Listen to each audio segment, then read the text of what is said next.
दोस्तों, आज की कहानी एक ऐसे हैवान औरत की है जिसने अपने खुशी के लिए अपने जान से ज्यादा प्यार करने वाले पति को बेरहमी से मौत की नींद सुला दी और पुलिस भी गुमराह हो गई थी इस केस को सुलझाने में। दोस्तों, चलिए जानते हैं कि आखिर पुलिस असली कातिल तक कैसे पहुंची और वह औरत आखिर कैसे इस घटना को अंजाम दी कि पुलिस भी गुमराह हो गई थी और उस औरत के जाल फंस गई थी। इस घटना को सुनाने का उद्देश्य किसी का दिल दुखाना नहीं है, बल्कि आपको जागरूक करना, सचेत करना है। दोस्तों, अगर आप पहली बार चैनल पर आए हो तो चैनल को सब्सक्राइब और वीडियो को लाइक करना ना भूले। दोस्तों, मुंबई के महिम बीच पर हर दिन की तरह लोग टहल रहे थे, लेकिन तभी अचानक एक व्यक्ति की नज़र समुद्र की उन लहरों की तरफ पड़ी जहां पर एक सूटकेस पड़ा हुआ था। सूटकेस को देखते ही उसे व्यक्ति को लगा कि शायद उसमें कोई कीमती चीज हो सकती है,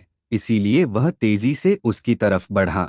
लेकिन जैसे ही उसके पास पहुंचा तो सूटकेस के पास जाते ही उसे व्यक्ति को बहुत अजीब सी और बहुत ही गंदी बदबू आने लगी, जिससे वह तुरंत समझ गया था कि इस सूटकेस में जरूर कुछ तो गड़बड़ है। इसलिए वह व्यक्ति तुरंत पुलिस को फोन करता है और सारी बात पुलिस को बताता है। फिर कुछ समय बाद पुलिस भी मौके पर पहुंच जाती है। इसके बाद उसे सूटकेस को खोलकर देखा जाता है, लेकिन जैसे ही सूटकेस को खोला गया तो वहां पर मौजूद सभी लोगों के होश खराब हो गए, क्योंकि उन लोगों ने उससे पहले ऐसा दृश्य कभी नहीं देखा था। क्योंकि उसे सूटकेस के अंदर एक इंसान का शव था, उसके साथ ही एक कटा हुआ हाथ और एक पैर भी मौजूद था। और यह तो नॉर्मल सी बात है कि यह सब देखने के बाद तो हर कोई हैरान रह जाएगा, लेकिन पुलिस के लिए सबसे बड़ी बात यह थी कि वह सूटकेस समुद्र की लहरों से बहता हुआ वहां किनारे पर आया था, जिसकी ना तो कोई पहचान थी और ना ही कोई सुराग। इसी कारण पुलिस वालों के लिए यह केस एक बहुत बड़ी चुनौती बन गया था कि आखिरकार यह कैसे पता लगाया जाए कि यह व्यक्ति कौन है और उस व्यक्ति का यह हश्र किसने और क्यों किया है। लेकिन फिर जिस तरीके से पुलिस वाले इस केस को सॉल्व करते हैं वह वाकई में काबिले तारीफ है। और जैसा कि पुलिस वालों ने उसे सूटकेस को खोलकर देखा था तो उसमें एक हाथ, एक पैर और पॉलिथीन में लिपटा हुआ प्राइवेट पार्ट होता है। लेकिन सिर्फ इन चीजों से मृतक की पहचान कर पाना बहुत मुश्किल था, मगर उसे सूटकेस में मात्र एक ऐसी चीज होती है जो इस पूरे केस को सॉल्व कर देती है। उसे सूटकेस में कुछ कपड़े भी होते हैं, और वह कपड़े सिर्फ इसीलिए और इस तरीके से रखे गए थे ताकि उन अंगों से निकलने वाला खून उन्हीं में सिमटता रहे और उसे सूटकेस से बाहर ना निकल सके। इसके बाद जब उन कपड़ों की तलाशी ली गई तो उनमें भी कुछ खास नहीं मिलता है। उन कपड़ों में एक पैंट, टी शर्ट और एक शर्ट थी। इसके बाद पुलिस वाले कुछ मछुआरों को बुलाकर उनसे कहते हैं कि तुमको इस समुद्र के अंदर जाकर ऐसे ही किसी सूटकेस को तलाश करना है, या फिर ऐसा कोई बैग भी हो सकता है। और ऐसा इसलिए किया जा रहा था कि हो सकता है वहीं कहीं आसपास ही उस व्यक्ति के बाकी के बॉडी पार्ट्स भी किसी सूटकेस या फिर बैग में मिल सकते थे। लेकिन बहुत मशक्कत करने के बाद भी उन मछुआरों के कुछ भी हाथ नहीं लगता। इसके बाद पुलिस द्वारा उसे सूटकेस को अस्पताल भेज दिया जाता है ताकि यह तो पता लगाया जा सके कि आखिरकार यह घटना कब घटी थी। उन पार्ट्स की जांच करने के बाद पता चलता है कि यह घटना तो 5 से 6 दिन पहले ही घटी है, यानी कि यह सूटकेस 2 दिसंबर 2019 को मिला था और इसका मतलब था कि यह घटना 26 या 27 नवंबर को घटी थी। साथ ही जांच के समय उसके हाथ के फिंगरप्रिंट को भी निकाल लिया जाता है, जिसके फिंगरप्रिंट को क्रिमिनल के रिकॉर्ड से मैच करवाया जाता है। लेकिन फिर भी पुलिस को कुछ हाथ नहीं लगता, क्योंकि हमारे भारत देश के अंदर अभी तक तो क्रिमिनल के रिकॉर्ड ही रखे जाते हैं और आम लोगों के रिकॉर्ड रख पाना अभी तो संभव नहीं है। जबकि अमेरिका जैसे विकसित देशों में आम नागरिकों के भी डीएनए और फिंगरप्रिंट तक के डाटा को भी रखा जाता है। खैर, अभी तक तो पुलिस वालों के हाथ ऐसा कुछ भी नहीं लगा था जिससे वह इस केस की गुत्थी को सुलझा सके। इसलिए यह केस क्राइम ब्रांच को सौंप दिया जाता है और अब क्राइम ब्रांच की टीम अपने तरीके से इस केस की इन्वेस्टिगेशन करना शुरू करती है। सबसे पहले सूटकेस की अच्छे से तलाशी ली जाती है और हर एक चीज की बारीकी से जांच की जाती है, क्योंकि सूटकेस के अलावा पुलिस के पास कोई भी सुराग या सबूत नहीं था।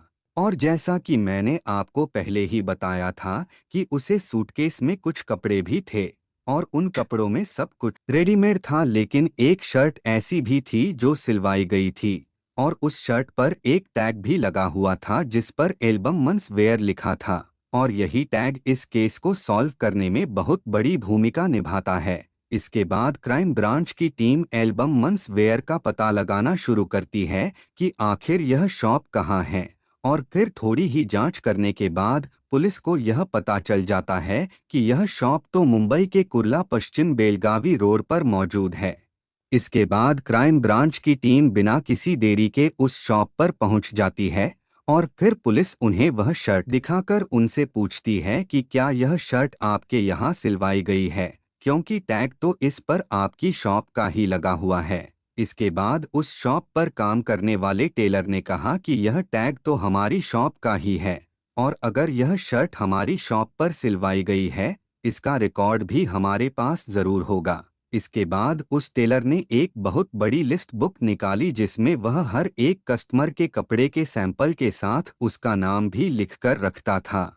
और कुछ देर ढूंढने के बाद पुलिस द्वारा दिखाई गई उस शर्ट से मैच होने वाला एक कपड़ा उस टेलर को मिल जाता है और साथ ही वहां पर एक नाम भी लिखा हुआ था और वह नाम था बेनेट रिबेलो। अब पुलिस को यह तो पता चल गया था कि जिस व्यक्ति ने यह शर्ट सिलवाई थी उसका नाम बेनेट रिबेलो था, लेकिन वहां से पुलिस को सिर्फ उसका नाम ही पता चल पाया था, क्योंकि उस टेलर ने ना तो उस व्यक्ति का फोन नंबर लिखा था और ना ही पता लिखकर रखा हुआ था। इसीलिए यहाँ से पुलिस के सामने एक और चुनौती पड़ जाती है कि सिर्फ एक नाम के सहारे उस व्यक्ति को मुंबई जैसे शहर में कहाँ ढूंढे, कि आखिरकार वह कौन था और कहाँ का रहने वाला था। और अब पुलिस को उस टेलर की शॉप पर खड़े रहने से तो कुछ फायदा नहीं होने वाला था, क्योंकि वहां से उन्हें सिर्फ एक नाम का पता चला था लेकिन उसका एड्रेस नहीं मिला था। इसके बाद क्राइम ब्रांच ने सोशल मीडिया का भी सहारा लिया।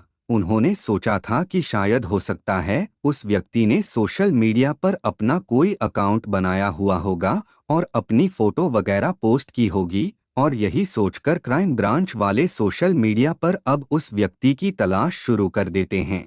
सबसे पहले फेसबुक का सहारा लिया गया और फेसबुक पर बेनेट नाम सर्च किया गया। और यह तो जाहिर सी बात है कि इस नाम से फेसबुक पर बहुत सारे व्यक्ति होंगे और उनमें से वह व्यक्ति कौन हो सकता है, पुलिस के लिए यह भी एक बहुत बड़ा चैलेंज था, क्योंकि सिर्फ उसका नाम ही पता था। इसके अलावा पुलिस वालों के पास और कोई भी इंफॉर्मेशन नहीं थी, लेकिन फिर भी पुलिस अपनी तलाश जारी रखती है और फिर एक एक करके उन सभी की प्रोफाइल को, यानी कि उस नाम के जितने भी व्यक्ति थे उन सभी की प्रोफाइल की जांच करना शुरू करती है कि आखिरकार उन्होंने किस तरह की फोटो अपलोड की है। पुलिस उन सभी के डाटा को अच्छे से चेक करती है ताकि उन्हें कुछ तो ऐसा मिल जाए जिससे यह पता चल सके कि वह जिसको तलाश कर रहे हैं वह व्यक्ति उनमें से कोई एक है। लेकिन दोस्तों, यह काम इतना भी आसान नहीं था जितना कि हम सभी को सुनने में लग रहा है। इस काम के लिए एक अलग से टीम बनाई गई थी कि इस नाम से जितनी भी प्रोफाइल हैं उन सभी की अच्छे से जांच की जाए। इसीलिए पूरी मेहनत और लगन से यह जांच करी जा रही थी। आखिरकार पुलिस की यह मेहनत रंग लाई।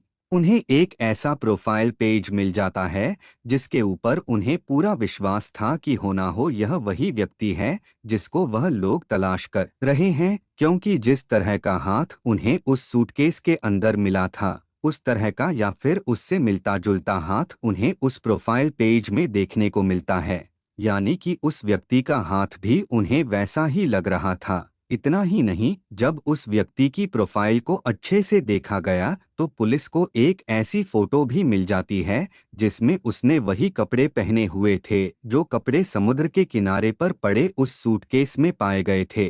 और इससे यह तो कंफर्म हो गया था कि पुलिस जिसको तलाश कर रही थी वह वही व्यक्ति है।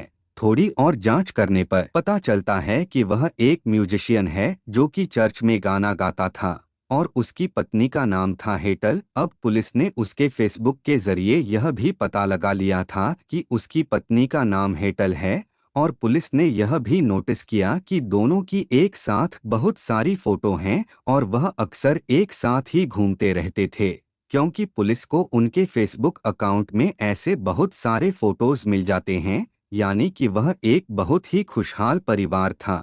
लेकिन पुलिस के सामने अब सबसे बड़ा सवाल यह था कि आखिरकार उस व्यक्ति का यह हश्र किसने किया और क्यों किया, क्योंकि अब तक पुलिस वालों के पास ऐसा कुछ भी नहीं था जिससे यह पता लगाया जा सके कि उसके साथ ऐसा क्यों हुआ। लेकिन फिर भी पुलिस वालों ने यह पता लगाने की कोशिश करी कि हेटल अब कहाँ है। उसके बाद पुलिस यह पता लगा लेती है कि हेटल अपने दूसरे पति के साथ रही है और उसके पति का नाम है एल्विन। अब जैसे ही पुलिस ने यह पता किया तो पुलिस के सामने कुछ ऐसी बातें आईं जिनसे यह लगने लगा कि शायद हेटल ही अपने पहले पति का हत्यारा है।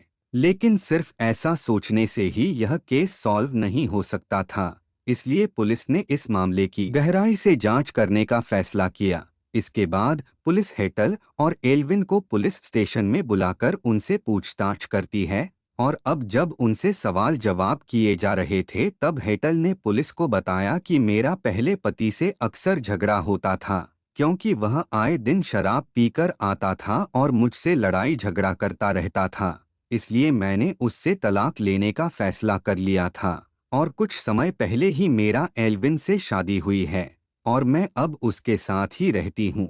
लेकिन दोस्तों, पुलिस के लिए यह बात कुछ अजीब सी लगी, क्योंकि कुछ ही समय पहले उनके बीच में इतना प्यार था और अचानक से तलाक हो जाना एक बहुत ही बड़ा सवाल था। इसलिए पुलिस को अब इस मामले में कुछ शक जरूर हो रहा था और हेटल के बर्ताव से पुलिस वालों को ऐसा भी लग रहा था कि वह कुछ छुपा रही है। इसलिए अब पुलिस ने अपने खबरी को हेटल के पीछे लगा दिया ताकि उसकी हर एक मूवमेंट पर नजर रखी जा सके।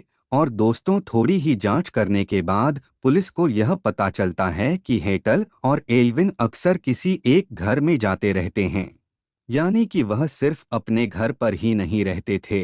अब जैसे ही पुलिस को इस बात का पता चला तो पुलिस ने अपने खबरी को वहां लगा दिया ताकि यह पता चल सके कि आखिरकार उस घर में क्या होता है और क्यों होते हैं। और फिर जो बातें पुलिस वालों को पता चली वह बेहद चौंकाने वाली थी।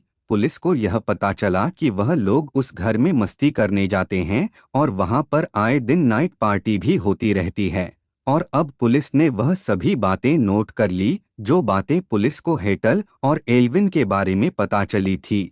फिर कुछ दिन बाद पुलिस ने हेटल और एल्विन को गिरफ्तार कर लिया और पुलिस स्टेशन में ले जाकर सख्ती से पूछताछ की। और आखिरकार कुछ ही देर बाद दोनों ने अपना गुनाह कबूल कर लिया। इसके बाद उन दोनों ने पुलिस को बताया कि बेनेट और मेरी शादी को बहुत समय हो गया था और उसके साथ शादी करके मुझे बोरिंग महसूस होने लगी थी, क्योंकि वह ज्यादा मस्ती नहीं करता था और मैं पार्टी वगैरह करने की बहुत शौकीन हूँ, लेकिन वह ऐसा कुछ भी नहीं करता था। इसलिए हमारी आपस में नहीं बनती थी। लेकिन कुछ समय पहले मेरी मुलाकात एल्विन से हुई और मुझे उसकी हर एक बात पसंद आने लगी। इसके बाद हम दोनों बहुत अच्छे दोस्त बन गए।